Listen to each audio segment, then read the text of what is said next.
Hello children. पिछले lecture में discuss किया था 1789 में जो रेवोल्यूशन स्टार्ट हुआ था। थर्ड स्टेज ने वास्तिल को तोड़ दिया था, उनका जो बहुत बड़ा गवर्नमेंटेड जेल खाना था उसको तोड़ दिया था। इधर मोनार्की भी समझ गई कि गवर्नमेंट पब्लिक जो है वो कुछ ना कुछ रेवोल्यूशन चाहती है, तो मोनार्की ने एक खेल खेला। मोनार्की ने क्या किया, मैंने आपको बताया था कुलीन, जिन्हें आप सामंत के रूप में भी जानते थे, सामंतों ने, मैंने बताया था वहाँ की ग्रुप में अपना वो पद छोड़ दिया था। तो मोनार्की ने एक खेल खेला। इन्होंने क्या किया, कुलीन वर्ग को मनाने की कोशिश किया। उसने कहा ऐसा है कुलीन वर्ग, आप हम लोग के साथ मिल जाइए, आपको मेरे साथ मिलने पर मैं आपको ये सारी सुविधाएं दूंगा, मैं अच्छे खासे आपको पद पे पहुंचाऊंगा, आपको गवर्निंग बॉडी में ले आऊंगा। तो उसके कहने पर कुछ कुलीन कहा जाता है मोनार्की के साथ हो गए, लेकिन बाकी कुलीन पब्लिक के साथ हो गए थे। जो कुलीन मोनार्की के साथ हुआ, इन्हीं कुलीनों के ग्रुप को जिरोंदिस्त कहते हैं। उनका एक नेता था, उसी के नाम पे इनका नाम बना जिरोंदिस्त ग्रुप। तो ये मोनार्की के साथ हो गए इसलिए कि जब इन फ्यूचर में मोनार्की जीतेगा तो इन्हें अच्छा खासा पोस्ट मिलेगा। बाकी कुलीन, मिडिल ग्रुप और थर्ड स्टेज, ये तीनों एक होके 1789 में बहुत बड़ा रेवोल्यूशन शुरू किए। आपको पता होना चाहिए कि फ्रांस में जो रेवोल्यूशन हुआ, इसे स्कॉलर जो होते हैं, बहुत सारे स्कॉलर जैसे रूसो कांट वगैरह, क्या किया, मॉन्टेस्क्यू ने इनके रेवोल्यूशन को 4 पार्ट में डिवाइड कर दिया। पहला पार्ट मॉन्टेस्क्यू ने लिखा कि first stage of revolution is 1789 to 1792, 89 से 92। दूसरा जो स्टेज है वो 1792 से 94 है। थर्ड जो है वो 94 से लेके 99 है। थर्ड लास्ट जो है वो 1799 से लेके 1821 है। क्योंकि आपको पता होना चाहिए 1799 वही समय है जब फ्रांस में आ चुका है नेपोलियन बोनापार्टा, एक बहुत बड़ा नाम, और 1803 तक वो बन चुका है डिक्टेटर पूरे फ्रांस का। फिलहाल इधर फर्स्ट जो स्टेज है 1789 टू 1792, इसमें पब्लिक और मोनार्की के बीच एक रेवोल्यूशन शुरू हुआ अधिकारों को लेकर। धीरे धीरे सब कुछ चला। इसमें क्या किया, पब्लिक ने इनके जितने भी गवर्नमेंटेड वो थे, ऑफिस वगैरह थे, उन सबको जीतने की कोशिश किया।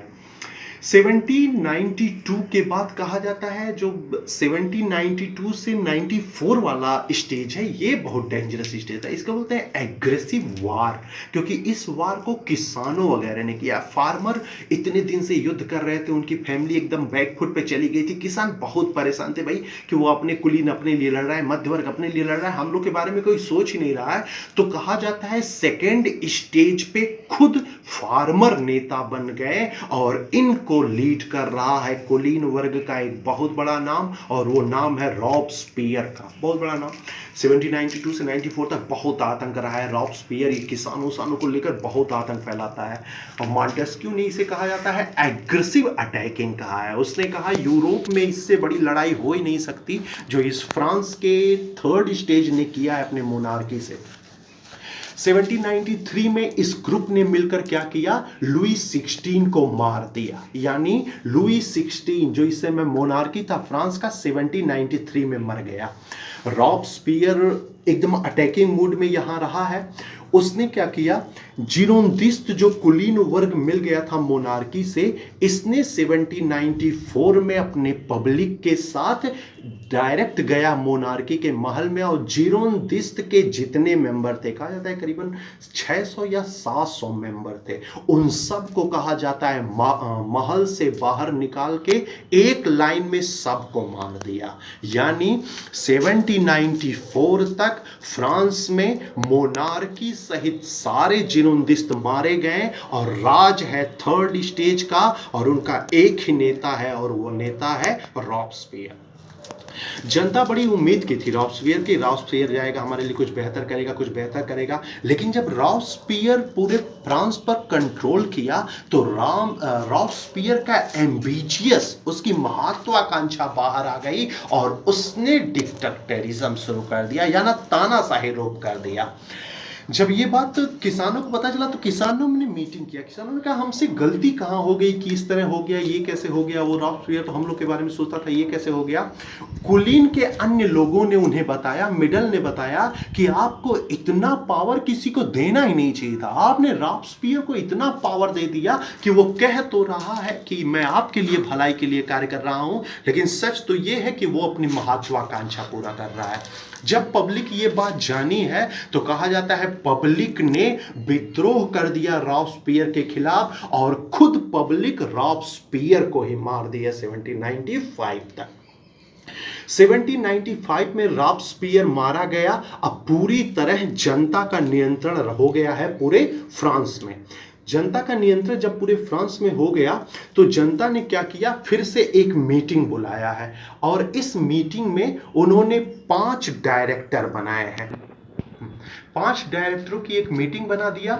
इधर इन 5 डायरेक्टरों में 2 कुलीन के थे, 2 मध्यस्थों के थे और 1 थर्ड स्टेज के थे।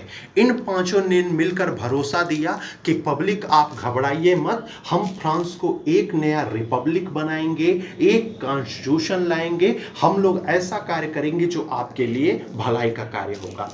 इन्होंने 1795 में फ्रांस का संविधान लेकर आए, यही संविधान है। आपको ये भी पता होना चाहिए कि 1792 में जब वहाँ का मोनार्की खत्म हुआ और रॉबस्पियर का राज आया तो रॉबस्पियर ने कहा जाता है उसी समय गणतंत्र बना दिया था 1792 में फ्रांस को।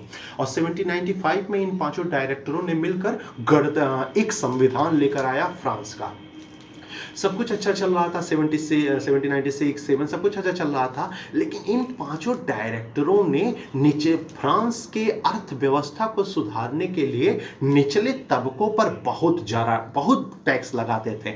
सबसे बड़ी बात, इन 5 डायरेक्टरों ने क्या किया, पूरे फ्रांस की आर्मी को अपने अंडर में ले लिया और थर्ड स्टेज पर बहुत ज्यादा जुल्म उठाने लगे हैं। इन्हीं जुल्मों का कभी फायदा उठाया गया। इन्हीं किसानों में से निकला एक किसान और वही किसान है नेपोलियन बोनापार्ट। ठीक है बच्चों, नेक्स्ट वीडियो में आपको नेपोलियन के बारे में थोड़ा डिस्कस करूंगा और जो नेक्स्ट वीडियो आपके लिए मैं लाऊंगा वही लास्ट वीडियो होगा। क्लास 9 का एसएसटी का जो फ्रेंच रेवोल्यूशन है ये तीन पार्ट में डिवाइड कर दिया गया है। थर्ड पार्ट जो है वही नेपोलियन के बारे में थोड़ा सा है, तो मैं इंट्रो कराऊंगा नेपोलियन बोनापार्ट का 1799 में। तो नेक्स्ट वीडियो आपका लास्ट वीडियो होगा हिस्ट्री का। ओके।